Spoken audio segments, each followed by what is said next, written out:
Tanda-tanda kejayaan agama dan bangsa sudah dekat.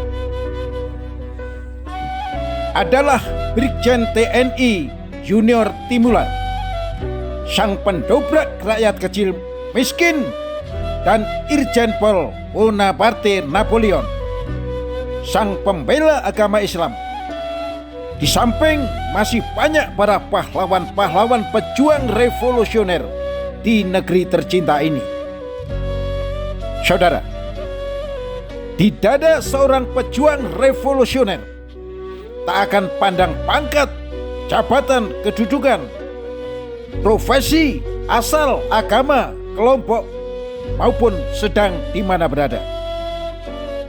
Dada mereka akan senantiasa merasa mendidih, gerah, menggelora ketika melihat ketimpangan dan ketidakadilan, apalagi jika hal itu dilakukan oleh penguasa negara.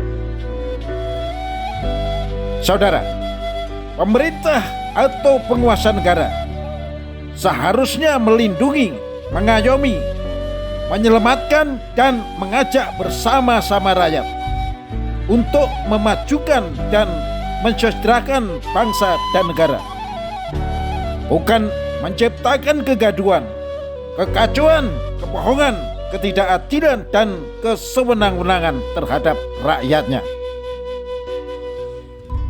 Saudara, banyak kebijakan rejim yang membuat rakyat susah dan sulit dengan alasan pembenarannya sendiri, bahkan main kepuk, tindas, dan libas dalam bertindak terhadap rakyat yang tidak berdaya.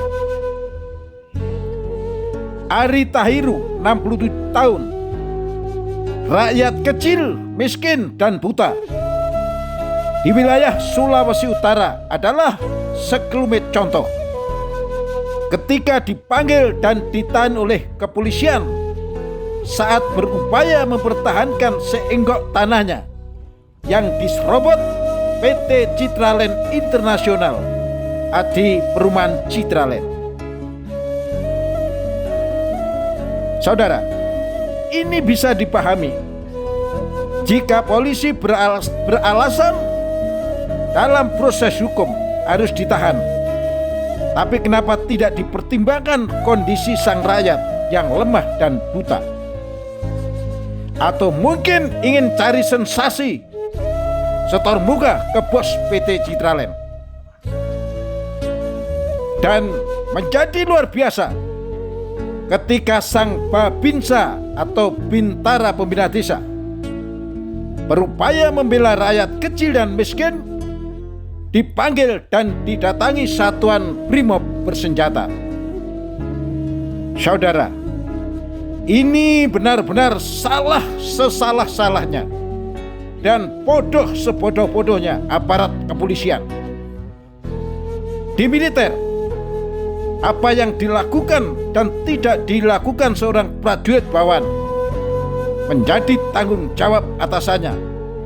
Inilah prosedur tetap satuan militer.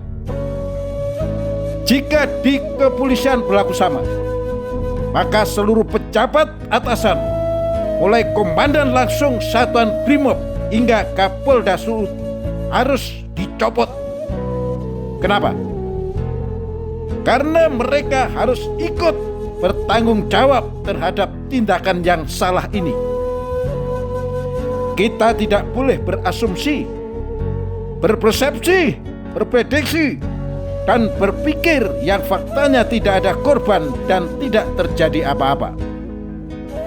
Ini pemikiran yang ceroboh, lekuk, dan dibelenggu otak dungu. Bersyukurlah tidak berkembang situasi dan kondisi yang lebih buruk. Dan ini saya yakin telah dilakukannya langkah-langkah cepat dan tepat secara konkret oleh seorang Inspektorat Jenderal Kodam 13 Merdeka, Brigjen TNI Junior Tumilar. Salut dan terima kasih untuk Brigjen Tumilar yang telah dengan tegas dan bijak terhadap anggota Kodam 13 Merdeka dan surat terbukanya kepada yang terhormat Kapolri, sehingga tidak terjadi hal-hal yang tidak diinginkan atau bentrok bersenjata antara TNI dengan Polri di wilayah Sulawesi Utara, bahkan bisa menjalar seantero negeri yang sama-sama kita tidak inginkan. Semoga tindakan jenderal akan dijadikan contoh kepada anggota-anggota TNI lainnya.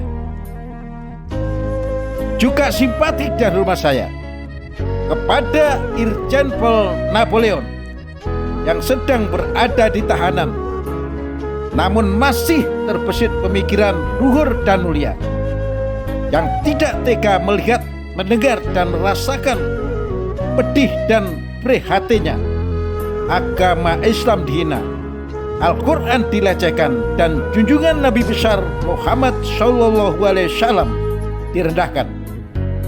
Meski sadar apapun resiko yang akan dihadapi, insya Allah tindakan atau perbuatan ini sebagai salah satu penolong dalam meringankan kesulitan di akhirat nanti. Saudara, semoga kejadian yang mengaitkan Brigjen Junior Tinular dan Irjen Pol Bonaparte Napoleon mengingatkan, menggugah, dan mengantar kita untuk bisa memilah-milahkan mana yang benar dan salah, mana yang baik dan buruk, baik kepada pemerintah maupun rakyat, untuk mau dan selalu mawas diri, introspeksi, dan kembali pada jalan yang benar menuju kitrah akidah agama serta kecerdasan dan kesejahteraan rakyat bangsa Indonesia. Amin ya robbal alamin. Bandung, 20 September 2021, Sugeng Waras.